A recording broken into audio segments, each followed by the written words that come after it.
The old mansion loomed before the small group of friends, its turrets and towers reaching towards the moon like skeletal fingers. The air was heavy with the scent of damp earth and decaying leaves, and the trees creaked ominously in the gentle breeze. Emma, a curious and adventurous 9-year-old, felt her heart racing as she led her friends, Max and Lily, up the crumbling steps. They had been dared by their classmates to explore the infamous abandoned mansion of whispering walls, rumored to be haunted by mischievous spirits. As they pushed open the creaky front door, a warm golden light spilled out, casting long shadows across the overgrown garden. The group hesitated for a moment, taking in the eerie atmosphere, before Emma led the way inside. The air was stale and musty, filled with the whispers of forgotten memories. Cobwebs clung to the chandeliers like sticky fingers, and the walls seemed to whisper secrets to each other. The group wandered through the dusty rooms, their footsteps echoing off the walls. In one room, they discovered a faded portrait of a little girl, her eyes seeming to follow them as they moved.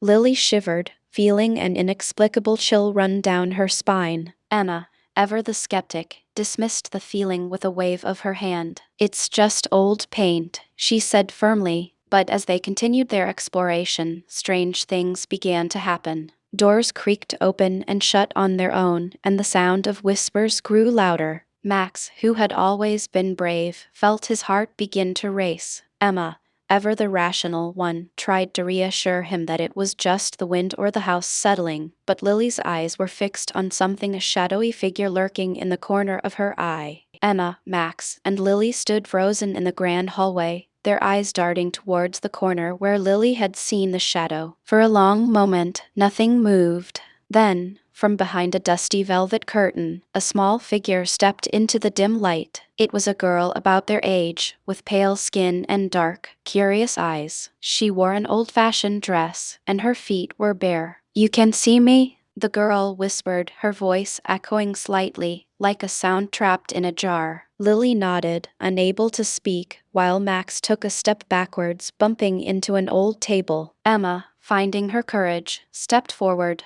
"Who are you? Are you lost?" she asked, her voice steadier than she felt. The girl smiled sadly. "I'm Clara. I've been here for a very long time, watching people come and go. They usually run away before I can even say hello. They see my shadow and think I'm something to fear." She gestured towards the corner, where her faint shadow stretched long and thin across the floor. Emma looked at Clara's shadow, then back at the girl. She remembered the rumors about mischievous spirits, but Clara didn't seem mischievous or mean. She seemed lonely. "The whispers," Emma said slowly. "Is that you?" Clara nodded, a tear slipping down her cheek. "I whisper because I'm trying to get someone to stay long enough to hear me. I have a secret, and I need help, but everyone is too scared to listen." Max, who had been trembling, felt a wave of sympathy wash over him. Even ghosts could be lonely. "What's your secret?" Lily asked softly, her fear replaced by curiosity. Clara looked around the dusty hallway as if checking for eavesdroppers. "I can't leave this house," she explained. "There's something I lost a long time ago, something very important to me. My grandmother gave it to me, and I promised I would always keep it safe. But when I got sick, I hid it, and now I can't remember where. Until I find it, I'm tied to these walls." She looked at them with hopeful eyes. "Will you help me look?" The three friends exchanged glances. This was not the adventure they had expected.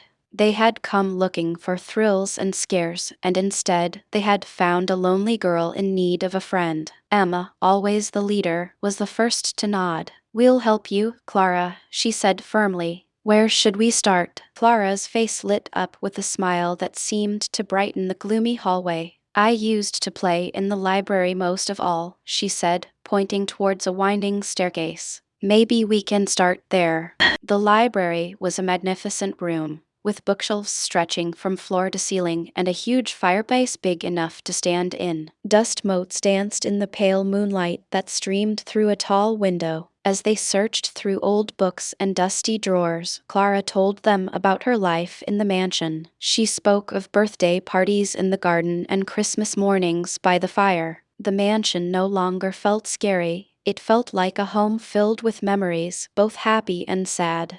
After searching for what felt like hours, Max let out a cry of triumph. Tucked behind a loose brick in the fireplace, he had found a small, ornate wooden box. Clara gasped, her translucent hands flying to her mouth. "That's it," she whispered. "That's my treasure box." Emma carefully opened the lid. Inside, nestled on faded velvet, was a simple silver locket. "My grandmother's locket," Clara breathed. "I hid it there the day I fell ill, and I never got the chance to tell anyone." As Emma held up the locket, a strange thing happened. The moonlight seemed to grow brighter, wrapping around Clara like a warm embrace. She began to fade, but not in a scary way. Her form became softer, more like light than shadow. "Thank you," she whispered, her voice growing fainter. "You weren't afraid of my shadow. You saw me." She smiled one last time, then dissolved into 1,000 tiny specks of light that swirled once around the room before disappearing. The whispers stopped, and the mansion fell into a peaceful silence. The three friends stood together, knowing they had not just explored a haunted house, they had helped a friend find her way home.